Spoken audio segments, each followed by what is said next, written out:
Atferlisfræði. Vistfræði og atferlisfræði eru tengd fyrirbæri.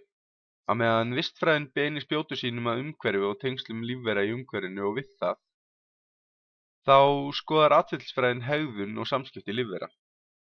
Auðvitað skarast þessi tvö svið, en til að læra meira um vistfræði þá getur þú skoðað myndbandið um vistkerfi, fæðu, keðjur og fæðuvefir. Dýr eru meðal annars vegar með meðfætt atferli og hins vegar lært atferli. Dæmi um meðfætt atferli eða hegðun er að bregðast við áreiti. Hæfileiki til að ganga eða fljúga er dæmi um eitthvað sem við fæðumst með. Það að manneskja geti gefið frá sér hljóð er meðfættur hæfileiki, en tungumál er eitthvað sem maður lærir.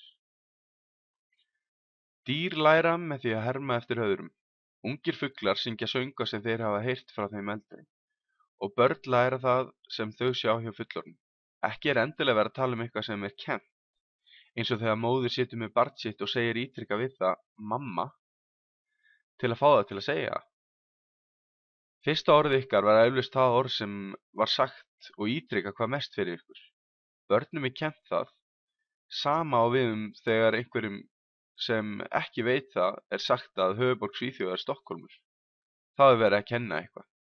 En nám og lærdómur er ekki bara kennsla, heldur læra dýr og við mennirnir það sem fyrir þeim er haft, þau herma.